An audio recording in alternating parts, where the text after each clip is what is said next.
Baik teman-teman, ini kita hari ini belajar mengenai laundry lagi ya, belajar terus. Jadi ilmunya kita tingkatkan terus supaya omsetnya semakin bertambah. Ini saya eh, membeli ini ya, webinar ini, pembelajaran tentang laundry, banyak ilmu baru di sini. Saya baru nonton satu dua video bagus, bagus sekali, banyak ilmu-ilmu baru di sini. Jadi saya pikir akan sangat berguna buat teman-teman juga bisa tahu. Ya nggak cuma saya saja yang tambah pinter, tapi teman-teman di sini lainnya juga bisa tambah pengetahuannya. Oke, ini pembicaranya bukan pembicara sembarangan ya. Omset dari laundrynya mereka, bukan omset, sorry. Profitnya udah di atas 100 juta per bulan. 150 ke atas. Ya, profit ya, bukan omset. Profitnya Bapak ini yang ngomong ini nanti kalian dengerin itu profitnya udah 150 juta ke atas. Jualan ini dari ilmu laundry ini aja beliaunya sudah membershipnya tadi saya lihat di ini aplikasinya tuh ada 300 lebih ya. Jadi kalau ya nggak tahu itu berarti sudah dapat miliaran dari jualan ilmunya saja juga dapat miliaran itu udah dia udah miliaran pendapatan dari ilmunya jualan ini kan ilmunya terus laundrynya sendiri sebulan udah di atas profitnya di atas 150 juta. Jadi ini orang yang patut kalian dengarkan ya. Mari kita dengarkan sama-sama.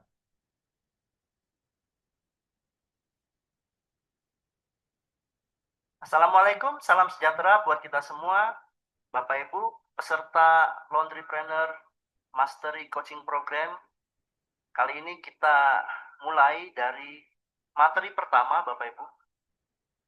Jadi saya harap semua materi yang ada di e-course ini, Bapak Ibu ikuti dengan baik, tidak boleh ada yang di-skip, ya, harus tonton sampai tuntas, bila perlu tonton sambil mencatat, ya. Nanti semua slide juga akan saya bagikan kepada Bapak Ibu semua, dan Bapak Ibu harus mengikuti sampai materi terakhir. Karena itu adalah syarat bagi Bapak Ibu supaya Bapak Ibu bisa mengikuti live Zoom tanya jawab mengenai materi laundry kiloan dan laundry satuan. Jadi pada kali ini saya akan menyampaikan materi mengenai laundry kiloan dan laundry satuan secara detail. Nanti di pelatihan yang lain akan disampaikan juga dalam bentuk e-course, yaitu pelatihan laundry carpet, sofa, spring bed, dan stroller. Jadi nanti ada materi dan ada eh, semacam praktek virtual ya. Jadi peragaan alat-alat, peragaan mesin-mesin juga nanti akan kita sediakan. Jadi semuanya Bapak Ibu mendapatkan benar-benar materi yang super komplit. Ini pertama kalinya dalam sejarah pelatihan laundry Bapak Ibu. Biasanya kita hanya mengadakan offline ya di Jakarta. Kali ini kita melakukan gebrakan supaya um, pelatihan seperti ini bisa dinikmati oleh semua masyarakat di Indonesia. Jadi saya senang sekali bisa menyampaikan pelatihan ini secara online. Bapak Ibu diharapkan benar-benar menyimak sampai habis. Kita mulai dari materi pertama Bapak Ibu. Materi pertama adalah 6 pilar kualitas laundry. Nah, Bapak Ibu, jadi kualitas laundry adalah salah satu dari dua kunci sukses di bidang laundry. Menurut saya begini Bapak Ibu, yang membuat laundry sukses itu bukan hal yang aneh-aneh, tetapi dua ini saja, yaitu satu kualitas, yang kedua lokasi. Nah, kualitas ini bisa kita pelajari secara ilmiah, kita bisa perjuangkan dengan baik, dan tidak ada alasan untuk tidak maksimal. Jadi semua orang punya kesempatan yang sama untuk um, menampilkan kualitas laundrynya. Makanya kita akan bahas ya 6 pilar kualitas laundry. Kunci kedua adalah lokasi. Nah, lokasi ini sifatnya semi-semi gaib Bapak Ibu. Jadi bisa jadi ya nanti juga kita akan pelajari ya kriteria lokasi yang bagus seperti apa. Nah, tapi bisa jadi kita sudah pelajari kriteria lokasi yang satu ini bagus, ternyata hasilnya kurang bagus. kita pelajari lokasi yang satunya lagi, ya, kok kayaknya kurang bagus, ternyata bagus, ya. Itu yang terjadi di Kelapa Gading dan Cibinong. Kalau Kelapa Gading lokasinya memang bagus dan kenyataannya jadinya bagus gitu. Tapi di Cibinong lokasinya menurut saya kurang bagus, tetapi kenyataannya jadi bagus gitu. Nah, jadi itu semi-semi gaib Bapak Ibu. Jadi sifatnya sangat jodoh-jodohan kalau lokasi. Tapi nanti kita akan pelajari secara mendalam uh, bagaimana kriteria lokasi yang bagus. Lokasi laundry kiloan yang bagus, yang strategis seperti apa.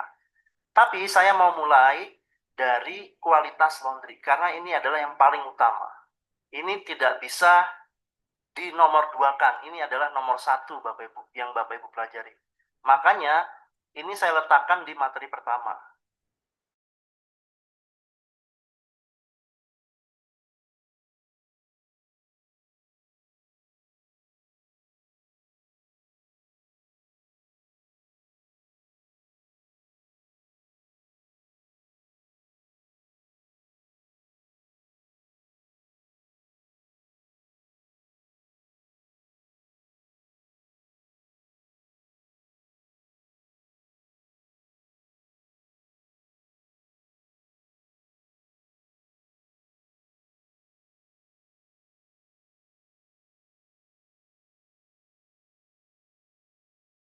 Anti telat. 4. Laundry harus pasti bersih. 5. Laundry harus pasti wangi. 6. Laundry harus pasti rapi. Oke, kita akan bahas satu persatu. Nah, nomor 1 sampai nomor 3 ini adalah pilar yang sangat penting Bapak Ibu. Kalau Bapak Ibu nomor 1 sampai nomor 3 ini gagal, bubar jalan Bapak Ibu. Itu resikonya sangat mengerikan. Kenapa? Karena customer akan komplainnya luar biasa. Ya, coba bayangkan barangnya hilang atau barangnya rusak, ya, otomatis dia akan kehilangan materi. Nah, otomatis pula kita harus menggantinya gitu. Kita dituntut untuk mengganti barang yang hilang tersebut atau barang yang rusak. Bagaimana kalau telat? Telat juga sama Bapak Ibu. Kerugian materi bagi customer. Misalnya pakaiannya mau dipakai besok, ya, subuh-subuh berangkat kerja, pakaian penting, seragam penting, belum selesai malamnya. Nah, kan kacau balau Bapak Ibu.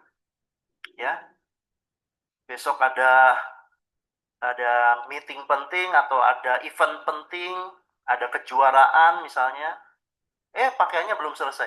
Nah, itu kan bahaya. Bahaya sekali. Jadi, nomor 1 sampai nomor 3 ini tidak boleh sampai benar-benar kejadian parah gitu. Boleh, nggak apa-apa kejadian 1-2 kali, tapi nggak boleh terus-terusan gitu Bapak Ibu.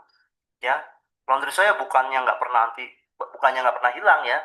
Ya dulu sering banget hilang. Jadi seminggu 3 kali itu komplain orang. Wah parah sekali. Dan itu tidak boleh terjadi di Bapak Ibu semua. Kalau sekarang laundry saya sebulan belum tentu ada komplain. Kenapa? Karena kita mempraktekkan 6 pilar kualitas laundry. Sehingga apa? Sehingga eh, tingkat komplain itu akan sangat ditekan Bapak Ibu. Kalau Bapak Ibu laundrynya bebas dari komplain, wah luar biasa nikmatnya Bapak Ibu. Nikmat sekali. Karena punya bisnis laundry itu berikut dengan pasangannya yaitu komplain. Ya, kalau punya bisnis laundry pasti akan berhadapan sama komplain. Nah, kalau Bapak Ibu punya bisnis laundry tapi tidak ada komplain, itu nikmatnya luar biasa Bapak Ibu. Ya. Kita pelajari satu persatu ya. Nah, kalau nomor 4, 5, 6 itu kalau terjadi komplain tidak akan terjadi komplain yang terlalu berat gitu. Jadi komplainnya masih ringan.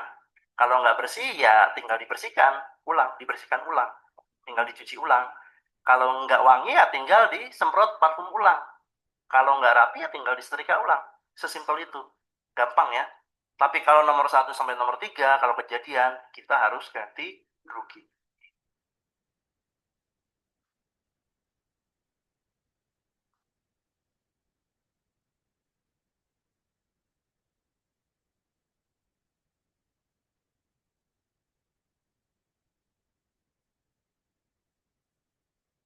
Oke, kita mulai dari nomor 1, anti hilang.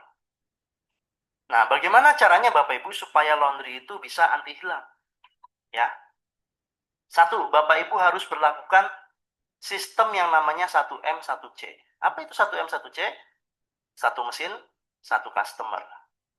Ya, jadi baik di mesin cuci maupun di mesin pengering, maupun di keranjang cucian, maupun di meja setrikaan, itu hanya boleh satu customer.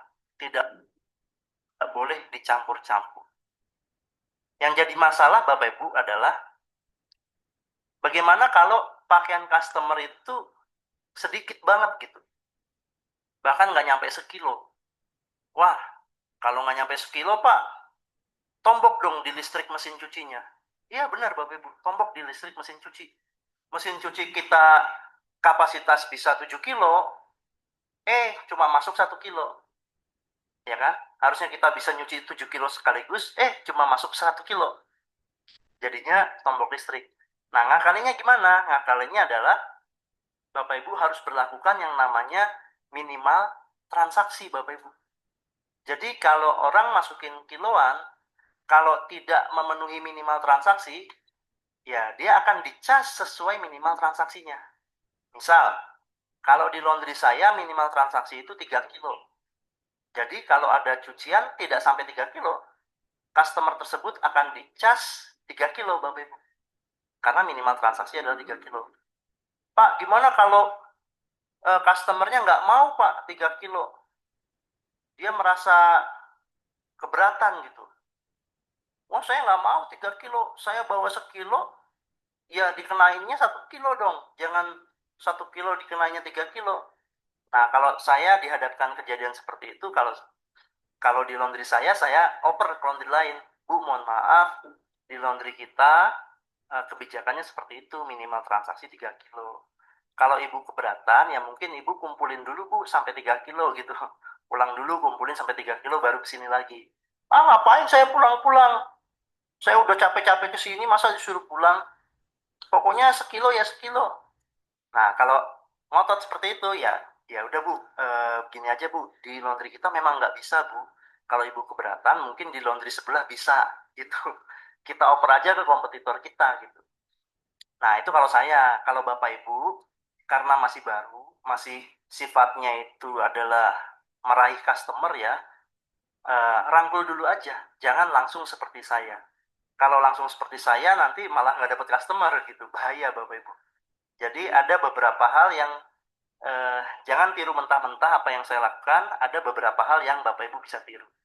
Jadi sebaiknya rangkul dulu aja, bilang ke customernya, oh ya udah Bu, kalau begitu kali ini aja ya, boleh ya. Tapi kedepannya tidak boleh lagi Bu. Kedepannya harus minimal transaksi 3 kilo Bu ya. Nah, gitu Bapak Ibu ya. Cara ngakalin 1M 1C. Biar kalau customer masukinnya sedikit, biar tetap tetap untung gitu. Ya kita nggak rugi sih kalau dihitung 1 kilo. Cuma kan kita mau cari untung Bapak Ibu. Kalau customer masukin cuma sekilo ya cuma bayar 8.000 Bapak Ibu. Kalau sekilonya 8.000. Ya sekilonya 6.000 ya bayar cuma 6.000. Ya tidak tidak setimpal Bapak Ibu dengan apa yang kita berikan kepada customer gitu. Jadi minimal transaksi harus 3 kilo kalau saya. Nah, kedua Bapak Ibu terapkan yang namanya verifikasi 7 kali penghitungan. Waduh Pak, banyak banget Pak 7 kali. Nah, tenang aja Bapak Ibu. Jadi ini sifatnya hanya untuk membuat karyawan waspada Bapak Ibu. Jangan sampai karyawan itu bekerja seenaknya. Jadi kita nggak akan pernah tahu ini apakah benar-benar dilakukan oleh karyawan atau tidak gitu. Kita hanya memberikan SOP-nya harus seperti ini. Harus sampai 7 kali penghitungan. Tetapi nanti dalam prakteknya ya saya serahkan kepada karyawan. Jadi karyawan diharapkan melakukan ini. Dan kita juga nggak bisa memantau kan apakah benar-benar dilakukan atau tidak. Gitu. Tapi SOP-nya adalah seharusnya karyawan melakukan. Satu, ya harus hitung di depan customer. Jadi ketika customer masukin barang, ya pakaiannya harus dihitung satu persatu di depan customer. Jadi tidak hanya di kilo, tetapi juga dihitung. Ya, tidak perlu dihitung sampai detail sekali, seperti kemeja ada 2, celana panjang ada 3, ya, celana pendek ada 1 misalnya. Tidak perlu. Kalau saya dihitungnya hanya sebatas jumlahnya saja. Jadi jumlah total pakaiannya ada berapa, ya. Jadi tidak perlu dihitung sampai detail. Kenapa? Karena itu terlalu menghabiskan banyak waktu, Bapak. Ya. Nah, yang jadi masalah adalah kalau customer tidak mau dihitung. Mungkin customernya malu gitu, ya, malu dihitung pakaiannya, ditunjukin gitu satu persatu, malu. Atau customernya buru-buru mau cepet-cepet pulang, ya. Jadi nggak sempet tuh ngitung di depan customer. Nah, kalau kalau saya nggak apa-apa gitu. Kalau customernya mau pulang duluan atau malu, ya udah nggak apa-apa. Tapi tetap kita harus informasikan kepada customer bahwa kita akan hitung gitu. Jadi dia lihat atau dia nggak lihat, tetap kita hitung. Jadi tetap semua pakaian akan dihitung oleh karyawan kita, dan hitungan kita itu sah. Kita harus bilang ke customer, hitungan kami sah Bu ya, jadi Ibu boleh meninggalkan tempat, tapi kita tetap hitung Bu ya, dan hitungan kami sah. Jadi Bapak Ibu ini harus dilakukan. Nah, yang jadi masalah juga Bapak Ibu, kalau ada customer yang sudah hitung dari rumah, dia bilang pada karyawan kita, Mbak, ini jangan dihitung lagi ya, saya buru-buru nih, ini sudah saya hitung di rumah adanya 30 potong ya, jangan dihitung ulang ya. Nah, itu gimana? Apakah kita percaya benar-benar ada 30 potong? Nah, kita tetap harus bilang ke customer, Bu, mohon maaf, walaupun Ibu sudah hitung ulang, tetap kita harus, Bu, mohon maaf, walaupun Ibu sudah menghitung di rumah, tetapi tetap kita harus hitung ulang, Bu. Kenapa? Karena kita harus memverifikasi apakah pakaian yang Ibu sudah hitung itu jumlahnya benar apa enggak gitu. Ah, masa nggak percaya sama saya? Iya Bu, ini sudah prosedurnya Bu, sudah SOP-nya, kita harus menghitung ulang, ya. Semua pakaian harus kita hitung langsung Bu, gitu. Jadi tidak boleh yang namanya percaya-percaya aja gitu sama customer. Kita harus ribet di awal Bapak Ibu supaya tidak ribet di akhir. Oke? Nah, Bapak Ibu harus hitung sebelum masuk mesin cuci. Kenapa? Karena ada perjalanan Bapak Ibu dari meja kasir ke ruang mesin cuci. Nah, karena ada perjalanan, ya bisa aja ada pakaian yang kececer, ada yang jatuh, ada yang selimpet gitu kan. Jadi ada resiko Bapak Ibu karena adanya jarak ya dari dari meja kasir ke ruang mesin cuci. Ya, karena adanya jarak, jadi Bapak Ibu ada resiko di situ. Makanya setelah sampai ke ruang mesin cuci, sebelum masuk mesin cuci sambil dihitung. Ya, 1, 2, 3, sambil masukin mesin cuci sambil dihitung. Nah, keluar dari mesin cuci juga harus dihitung Bapak Ibu. Kenapa? Karena ada pakaian-pakaian yang sifatnya kecil gitu ya, tipis, itu bisa jadi tertinggal di dalam mesin cuci gitu. Dia keselip di dalam drum mesin cuci. Jadi nggak kelihatan gitu sama karyawan, jadinya ketinggalan. Nah, setelah keluar dari mesin cuci harus dihitung satu persatu. Jadi sambil mengeluarkan pakaian sambil dihitung. 1, 2, 3, gitu ya. Lalu masuk ke mesin pengering, Bapak Ibu tidak perlu hitung, ya.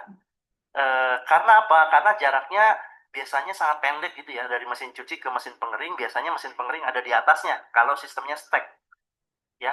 Walaupun nggak ada di atasnya, ada di sampingnya, itu nggak terlalu jauh, jadi nggak ada resiko yang berarti. Jadi masuk ke mesin pengering tidak perlu dihitung, tetapi keluar dari mesin pengering wajib dihitung. Sama seperti tadi, takutnya ada pakaian yang kecil, yang tipis itu ketinggalan di dalam mesin pengering. Ya, sambil mengeluarkan pakaian dari mesin pengering sambil dihitung. Nah, lalu Bapak Ibu ada serah terima tugas ya dari tukang cuci ke tukang setrika. Karena konteksnya tukang setrika kita ini hmm, nggak bisa mobile Bapak Ibu. Jadi gini, tukang setrika itu harus standby nyetrika terus.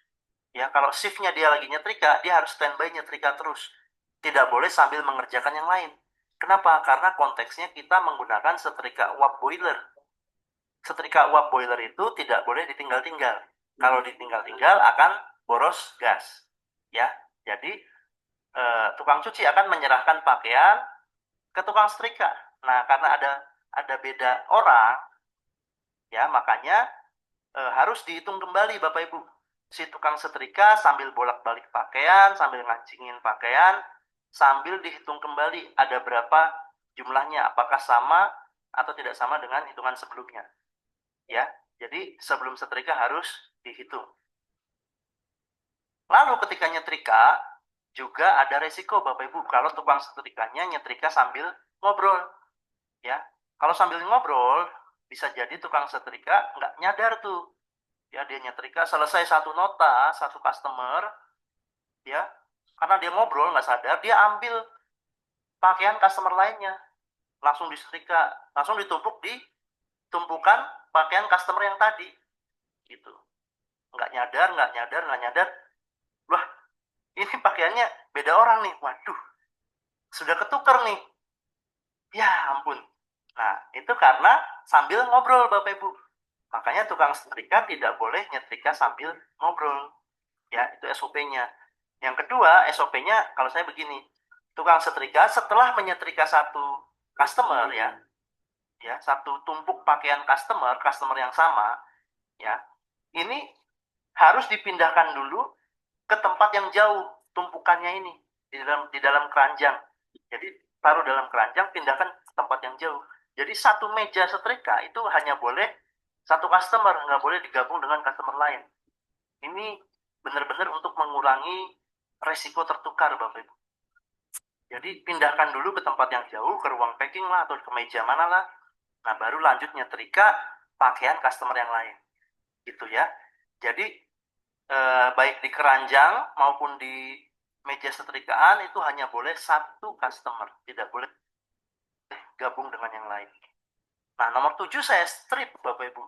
Saya tidak lakukan. Kenapa? Karena agak ribet yang nomor 7 ini adalah customer disarankan untuk menghitung kembali pakaian ya di lokasi laundry gitu. Ketika dia ngambil pakaian. Jadi ketika ngambil pakaian sudah di packing rapi harus dibongkar-bongkar dulu. Nah, ini agak ribet. Agak ribet, jadi saya tidak melakukan yang nomor 7 ini. Kalau Bapak Ibu tidak melakukan yang nomor 7 ini juga, Bapak Ibu harus ada papan peraturan Bapak Ibu. Papan peraturan yang ada di meja kasir yang menyebutkan semua peraturan-peraturan penting. Nah, nanti saya akan share peraturan-peraturan saya seperti apa. Saya kasih PDF-nya. Jadi nanti Bapak Ibu bisa amati, tiru, modifikasi sesuai dengan lapangan Bapak Ibu masing-masing ya. Jadi jangan khawatir, nomor 7 ini tidak apa-apa tidak dilakukan asalkan ada peraturan-peraturan yang jelas. Ya. Dan sebaiknya juga di struk juga ada peraturan paling penting yang harus ditulis gitu. Jadi nggak semuanya tulis di struk ya, panjang sekali kalau ditulis. Peraturan yang paling penting saja. Kalau saya yang paling penting adalah ini. Komplain ya. Jadi gini. Komplain hanya berlaku 1 kali 24 jam sejak pengambilan. Nah, itu paling penting. Kenapa? Kalau orang komplain sudah lewat 1 kali 24 jam, kita trackingnya susah Bapak Ibu. Jadi, kalaupun mau komplain boleh ya, maksimal 1 kali 24 jam sejak pengambilan. Jadi komplain hanya berlaku maksimal 1 kali 24 jam sejak pengambilan. Oke?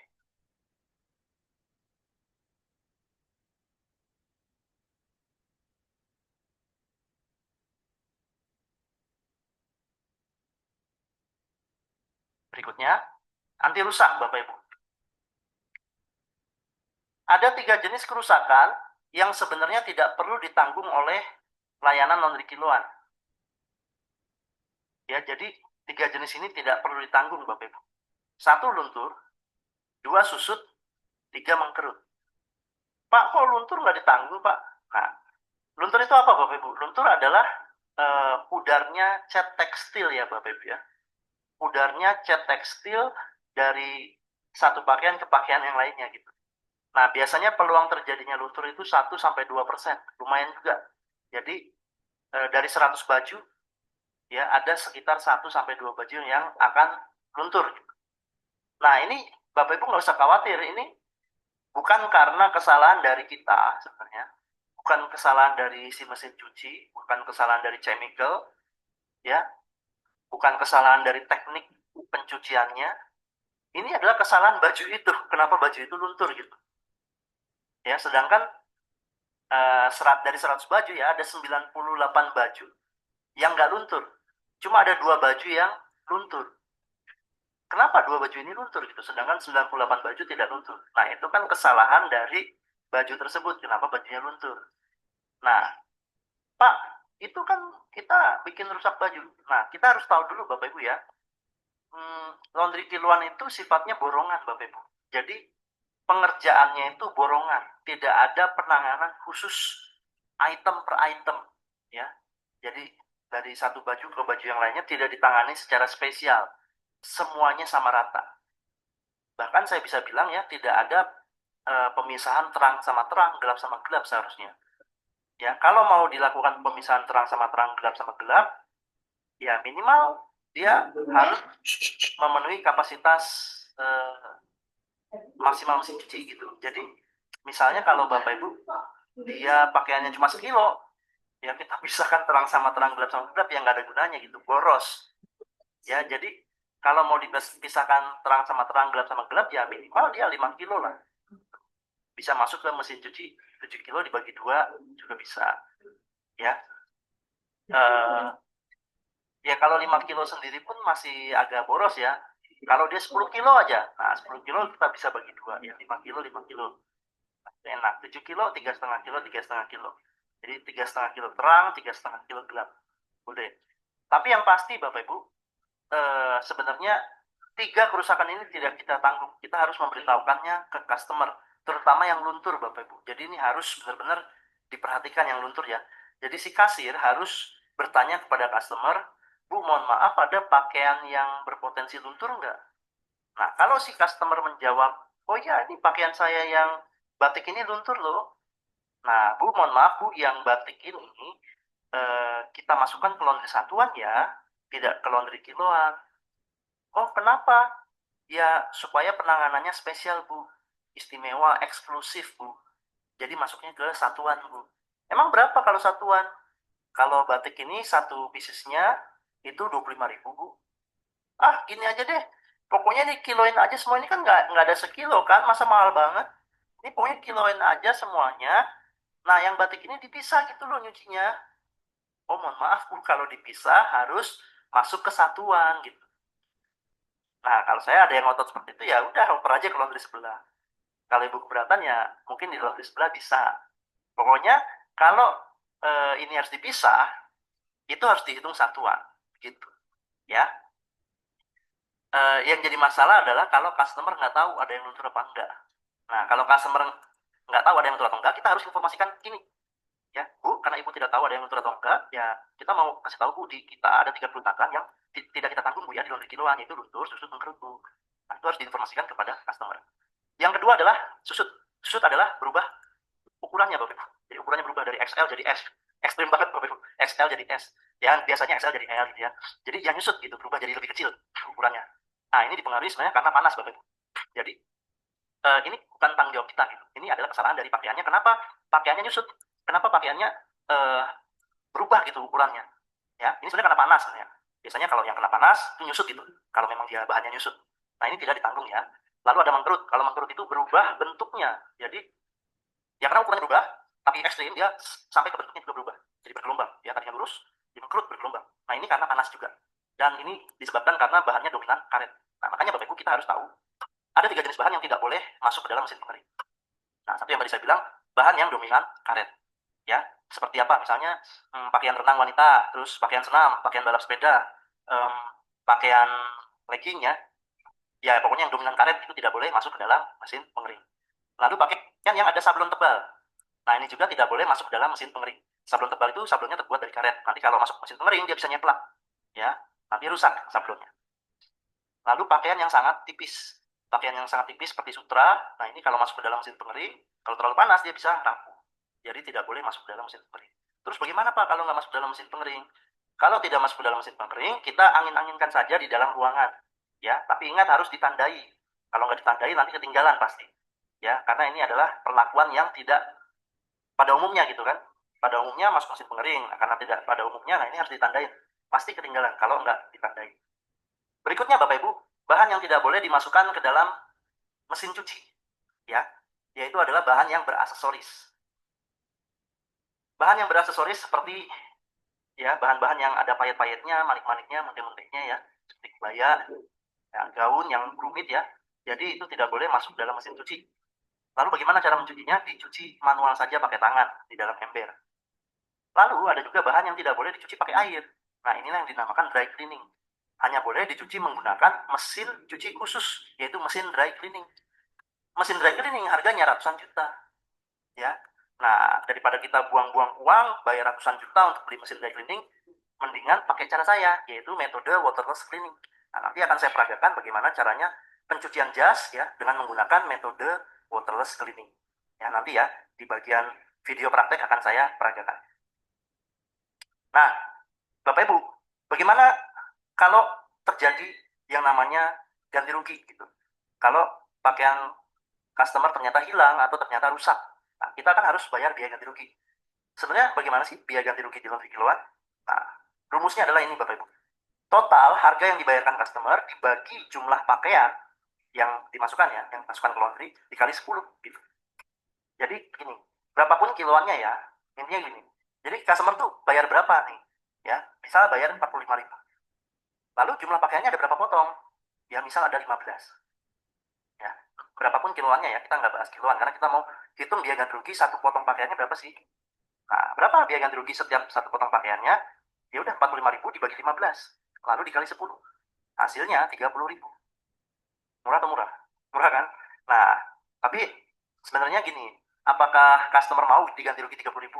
Nah, kebanyakan, ya ada yang mau, ada yang enggak, tapi kebanyakan nggak mau gitu. Karena harga pakaiannya rata-rata 200.000 ke atas. Ya, ini gimana pakaian saya 200.000, masa diganti rugi cuma 30.000? Nah, ini kita bisa pakai sistem negosiasi Bapak Ibu. Jadi, bilang aja ke customer, Bu, mohon maaf, ini kita laundry kiloan. Yang namanya laundry kiloan, pengerjaannya borongan. Dan resikonya pasti lebih besar daripada kalau Bapak Ibu masukin ke laundry satuan, Bu. Gitu misalnya. Ya. Kalau Ibu masukin ke laundry satuan, ini harganya 25.000 satu potong pakaiannya. Nah, kalau terjadi sesuatu, ganti ruginya tinggal 25.000 dikali 10, 250.000. Nah, karena laundry kiloan, cara hitung ganti ruginya kayak gini, Bu. Lain kali kalau ada pakaian penting, pakaian favorit ya, sebaiknya masukin ke laundry satuan ya Bu ya. Itu negosiasi. Ah, nggak bisa, pokoknya saya mau ganti rugi sesuai harga 200.000. Nah, kita pakai metode berikutnya Bapak Ibu. Negosiasi yang berikutnya. Begini Bu, walaupun Ibu beli harga 200.000, kita tahu ya Ibu memang beli harga segitu, tetapi yang Ibu masukkan ke dalam laundry kita kan pakaian yang sudah pernah dipakai. Jadi sebenarnya nominalnya tidak segitu lagi. Ya, yang namanya pakaian sudah dipakai, udah masuknya pakaian second Bu. Nah, kalau pakaian second harganya biasanya turun 50%. Harganya sudah tidak sama dengan harga baru. Jadi, nah kalau saya tawarkan Bapak Ibu. Jadi kita ada peraturan tidak tertulis Bu, ada kebijakan tidak tertulis untuk ganti rugi pakaian, kita maksimalnya adalah di angka 100.000. Nah ini kalau mau sekarang juga kita langsung ganti rugi 100.000. Nah kadang-kadang banyak yang mau jadinya. Tapi ada juga yang nggak mau juga ada. Ya karena saking ngototnya gitu. Ya itu kita udah final. Kalau nggak mau ya sudah terserah urusannya bagaimana. Kan kita sudah memberikan solusi yang terbaik. Gitu ya Bapak Ibu ya tentang ganti rugi laundry kiloan. Nah, sekarang Bapak Ibu kita akan pelajari yang namanya label ya. Ini penting banget supaya kita tahu cara penanganan pakaian Bapak Ibu. Bapak Ibu tidak harus menghafalkan semua. Nanti juga kan akan saya bagikan ya slide-nya. Jadi Bapak Ibu bisa pelajari ulang. Yang penting Bapak Ibu yang seperti ini. Nah, ini kita harus tahu. Ini berarti dicuci boleh menggunakan air ya. Kalau seperti ini. Nah, ini ada tangan. Ya, berarti pakai tangan. Kalau disilang ya berarti nggak boleh dicuci menggunakan air. Kalau ada angka begini berarti suhu. Jadi suhunya harus segini pencuciannya. Ini juga titik, ini suhu. Ya, jadi makin banyak titiknya makin bisa dicuci dengan suhu tinggi atau harus dicuci dengan suhu tinggi sebenarnya. Kalau ini tidak boleh diperas, ini boleh diperas. Nah kalau segitiga berarti itu pemutih. Kalau ada segitiga berarti boleh pakai pemutih. Kalau disilang tidak boleh pakai pemutih. Kalau ini jarang ya, nggak usah dihafalkan. Nah ini penting nih. Kotak isi lingkaran berarti harus masuk ke dalam mesin pengering. Nah kalau ada titiknya berarti suhu. Jadi kalau suhunya 3 ini bisa temperatur yang lebih tinggi. Kalau hitam ini berarti nggak boleh pakai suhu. Jadi hanya angin-angin di dalam mesin pengering. Ya, kalau ini boleh dilipat ya, ini enggak jarang sih kita temui. Nah, kalau disilang, ini berarti tidak boleh pakai mesin pengering, ya. Nah, kalau ini jarang Bapak Ibu, ini tidak boleh dikeringkan gitu. Tahu nih gimana caranya kalau ini? Ini jarang sih, sangat jarang. Kalau ini setrika ya, nah, berarti ini suhunya bisa tinggi titiknya, nah, tidak boleh disetrika. Ya, kalau W, ini wet cleaning. Nah, kalau lingkaran doang, ini dry cleaning nih. Jadi kalau ada baju punya label bulatan, ya udah itu dry cleaning. Ya, entah huruf F, W, P, ini semua intinya dry cleaning sebenarnya. Nah, kalau lingkarannya disilang berarti tidak boleh dry cleaning. Ini jarang sih kalau ini jarang. Jadi yang penting-penting saja yang Bapak Ibu hafalkan. Oke?